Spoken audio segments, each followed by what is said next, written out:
Gente, essa luz aqui na lateral, ela não é uma boa pedida. Oi, gente, tudo bom? Eu sou a Maria Clara e no vídeo de hoje eu vou te contar 5 motivos pelos quais você deveria ler A Assombração da Casa da Colina, um livro de Shirley Jackson. Fica aí que é logo depois da vinheta.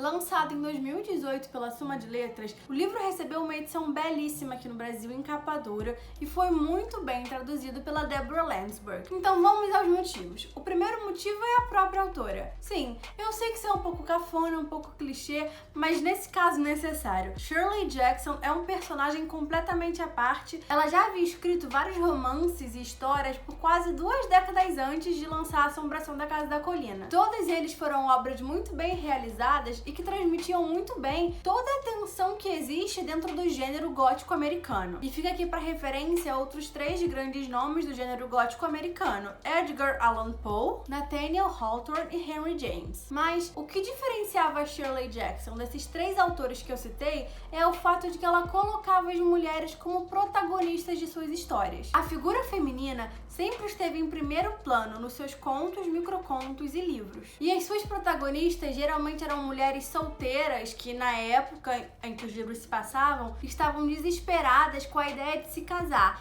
mas desesperadas de conseguirem se casar, porque de acordo com os costumes da época, era só com o casamento que você conseguia aceitação social. Ou também ela retratava mulheres presas em situações domésticas muitas vezes violentas ou sufocantes, o que fazia com que essas situações virassem personagens na trama, fossem personagens inanimados que tivessem muito poder de condução da história. E o mais interessante disso tudo é que isso reflete a própria situação em que a Shirley Jackson vivia sua vida. Afinal, a sua biógrafa e outros historiadores da época afirmavam que ela se sentia cada vez mais desesperada dentro do seu casamento e vivendo aquela função de dona de casa que foi imposta a ela. E se você consegue entender bem o inglês, eu quero deixar uma dica de um podcast que eu gosto bastante. Ele se chama Deviant Women e eles fizeram um episódio inteiro sobre a Shirley Jackson. Eu vou deixar o link aqui no box de descrições pra você acessar por lá. Agora, a gente vai pro segundo motivo pelo qual eu acho que você deveria ler esse livro, que é a própria ambientação da história. A mansão, a Casa da Colina, ela é uma entidade inteiramente única. Ela é um personagem próprio com vida dentro da história. Pode parecer uma casa inofensiva, uma mansão que fica sob uma colina, que os habitantes, que os visitantes podem chegar a hora que eles quiserem. Só que tem um grande twist. Eles não conseguem sair tão fácil quanto eles imaginam que eles possam. Ela é um personagem próprio dentro da história. Ela é literalmente uma entidade, ela é algo à parte daquilo dali. E ela é a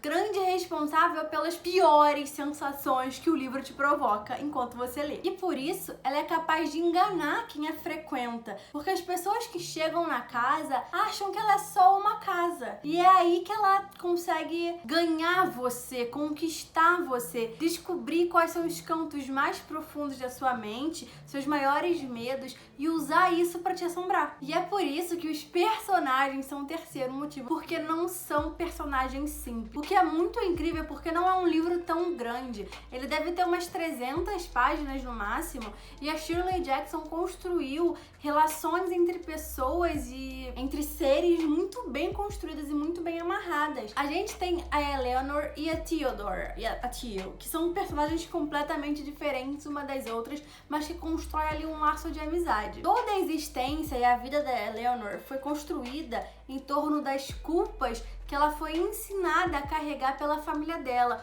pelas coisas que ela fazia errado, pelas coisas que ela era errada, pelas críticas que ela recebeu não só da mãe, como do cunhado e da irmã. Você consegue perceber que ela transita ali entre 2 elementos. A Eleanor, ela vive entre uma sensação de cansaço constante e desespero interminável. A viagem que ela faz para chegar na Casa da Colina é realmente a primeira coisa que ela faz por ela mesma em toda a sua vida. Já a Theodore é completamente diferente dela. A Theodore é mais mundana, ela é muito carismática, ela é um pouco mimada também. Só que ainda assim, elas se compreendem, elas se completam e elas se tornam cúmplices. Assim, essas 2 personagens pra mim são um dos pontos altos dessa história. O quarto ponto é o próprio horror da trama e a forma como ele é construído. Esse livro é extremamente reverenciado dentro do gênero do terror e do horror. Não apenas porque esse livro, ele fornece um modelo básico e que foi adotado por muitos outros autores sobre como escrever mansões e casas mal assombradas, mas também porque seu estilo narrativo, a trama e os fatores psicológicos sutis presentes ali transcendem o terror e o horror propriamente ditos. A tensão reside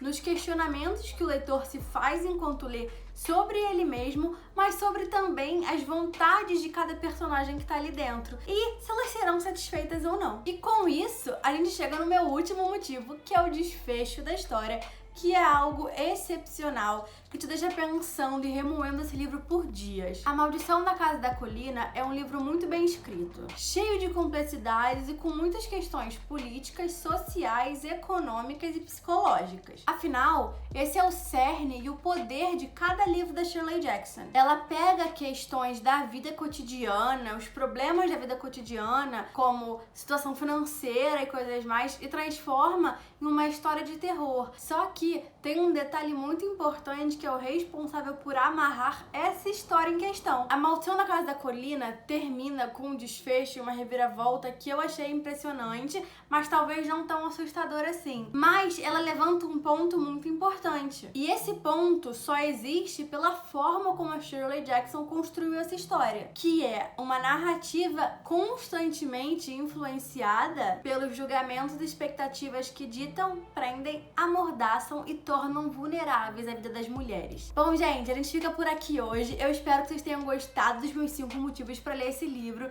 Se vocês já leram o livro, me contem aqui nos comentários o que vocês acharam e me indiquem outros livros para ler também nesse mês de horror. Tchau e até a próxima!